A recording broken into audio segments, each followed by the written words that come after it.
Kita semua tahu bahwa dulu bumi pernah mengalami penurunan suhu yang sangat ekstrim atau biasa disebut dengan zaman es. Pada kala itu suhu global mengalami penurunan secara signifikan sehingga menyebabkan sebagian besar permukaan bumi tertutup oleh lapisan es yang sangat tebal. Periode zaman es dimulai sekitar 2,58 juta tahun yang lalu dan berakhir sekitar 11.000 tahun yang lalu. Periode ini dinamakan periode es Pleistosen. Di dalam periode ini terdapat dua periode, yaitu periode glasiasi dan periode interglasiasi. Periode glasiasi biasa dikenal dengan zaman es besar. Ini adalah periode panjang di mana suhu global menurun dan lapisan es besar menutupi sebagian besar permukaan bumi, seperti benua Amerika Utara, Eropa, dan Asia. Selama periode glasial, lapisan es dapat mencapai ketebalan hingga 3 km. Sementara periode interglasiasi adalah zaman es kecil di mana periode ini lebih singkat dan lebih hangat. Selama periode ini, lapisan es mencair sebagian dan terjadi pemulihan iklim. Kita saat ini hidup di dalam periode interglasiasi. Pada episode kali ini, kita akan membahas bagaimana keadaan wilayah Nusantara pada zaman es. Apakah wilayah Nusantara ikut membeku seperti daerah lain? Dan bagaimana kehidupan makhluk di Nusantara pada periode zaman es?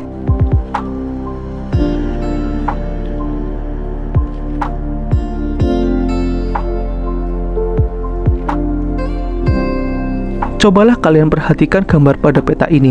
Ternyata ketika zaman es berlangsung, tidak semua daratan tertutup oleh es.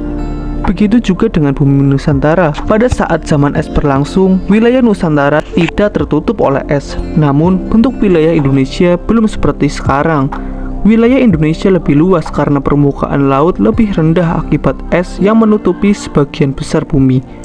Pulau-pulau besar seperti Sumatera, Jawa, dan Kalimantan belum terbentuk dan masih terhubung dengan daratan Asia Tenggara yang disebut dengan Sundaland. Sementara untuk Pulau Papua pada zaman es masih terhubung dengan Australia yang dikenal dengan Sahul.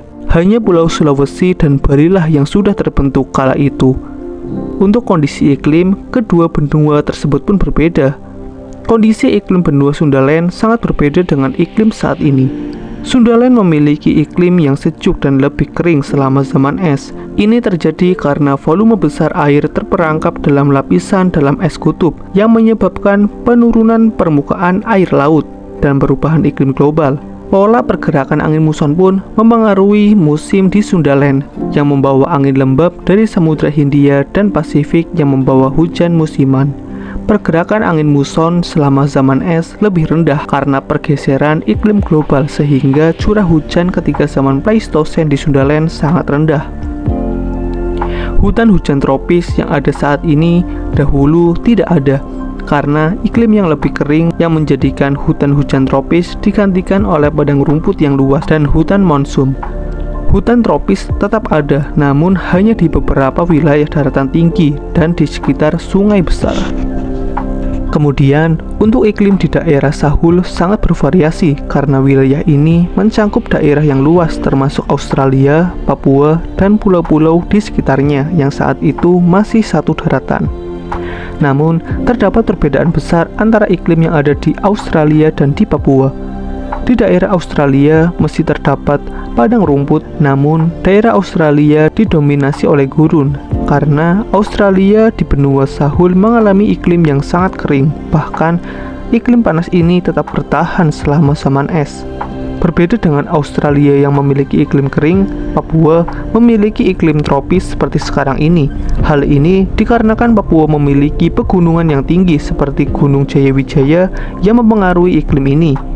Di daerah tinggi suhunya lebih sejuk dengan iklim subtropis, sementara di daerah rendah iklim tetap tropis dan lembab. Daratan Papua didominasi oleh hutan yang lebat dan curah hujan yang tinggi. Ini sangat cocok ditinggali oleh makhluk hidup. Perbedaan iklim yang ada di Australia dan Papua menciptakan ekosistem yang beragam di benua Sahul. Sekarang kita sudah tahu bagaimana iklim wilayah Indonesia yang saat itu masih menjadi bagian dari benua Sundaland dan benua Sahul. Sekarang kita akan membahas kehidupan di dalamnya. Sejak zaman dahulu hingga sekarang, wilayah Indonesia sudah memiliki tanah yang subur dan sangat cocok untuk ditinggali. Ketika zaman es, banyak tempat yang tidak dapat ditinggali karena cuacanya yang begitu ekstrim. Makhluk hidup harus berusaha beradaptasi agar tetap hidup. Untuk bertahan hidup di zaman es, beberapa spesies mengembangkan bulu di tubuh mereka seperti mamut, simolodon, dan badak berbulu. Dengan memiliki bulu yang lebat membuat mereka tetap hangat di wilayah yang dingin. Selain mengandalkan bulu, ada cara bertahan hidup lain di era Pleistosen, yaitu dengan cara bermigrasi ke tempat yang lebih hangat.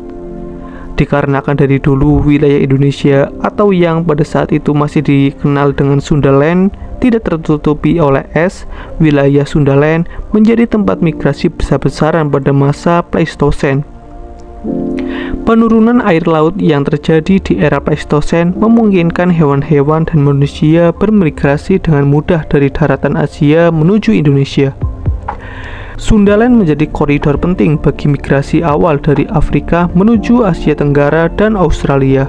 Selain manusia, flora dan fauna juga memanfaatkan jembatan darat ini untuk migrasi yang mengakibatkan keanekaragaman hayati yang tinggi di wilayah tersebut. Manusia purba seperti Homo erectus diperkirakan menyebar ke wilayah Indonesia selama Pleistosen, dan selang beberapa waktu, manusia modern atau Homo sapiens melakukan hal yang sama. Mereka bermigrasi ke Indonesia melalui Sundaland.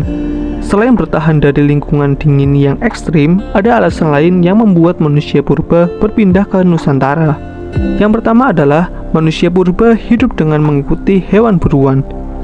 Ini dinamakan kehidupan nomaden, yang artinya mereka hidup berpindah-pindah tempat, mengikuti hewan buruan dan sumber alam lainnya.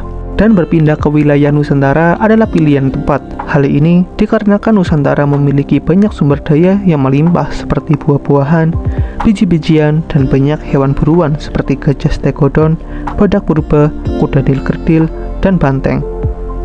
Dengan adanya banyak jenis hewan buruan, membuat makanan manusia purba terpenuhi. Selain itu, dengan pindahnya ke wilayah Nusantara, meminimalisir persaingan antar manusia lain. Dengan meningkatnya populasi manusia, membuat persaingan sumber daya semakin sengit. Jadi, berpindah ke tempat yang baru adalah pilihan yang tepat. Kemudian di Nusantara terdapat banyak gunung yang membuat tanahnya subur dan banyak tanaman yang dapat dikonsumsi manusia seperti umbi-umbian. Para manusia purba juga mengembangkan alat-alat batu seperti parimbas dan serpih batu untuk membantu mereka berburu dan mengolah makanan. Mereka juga mungkin telah mengembangkan teknik penguasaan api untuk memasak makanan dan menjaga kehangatan. Bukti kehidupan manusia purba di Indonesia selama zaman es terekam melalui penemuan berbagai fosil, artefak, dan sisa-sisa aktivitas manusia di situs-situs arkeologi.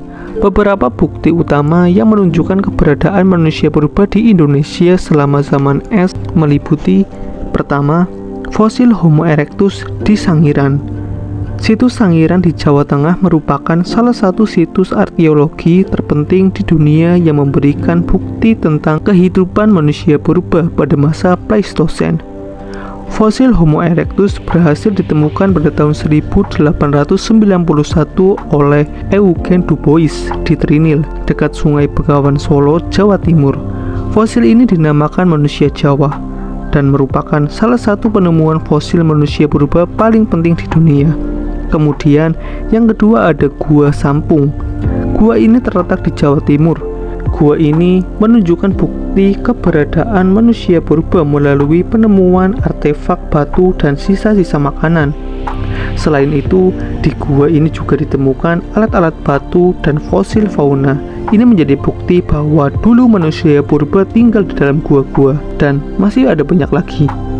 Kesimpulan yang kita dapat pada episode kali ini adalah pada saat zaman es, wilayah Nusantara menjadi tempat migrasi besar-besaran makhluk hidup dari manusia hingga flora dan fauna. Alasan dilakukan migrasi ini tentu saja untuk bertahan hidup di zaman es yang ekstrim dan super dingin. Berpindah ke Nusantara adalah pilihan yang tepat karena tempat ini kaya akan sumber daya alam. Mereka yang menetap lama-kelamaan juga berkembang dan menjadi peradaban besar yang ada hingga sekarang. Cukup sekian saja episode pada kali ini. Jika kalian suka dengan video ini, jangan lupa like dan subscribe channel Jelajah Alam. Sekian dan terima kasih.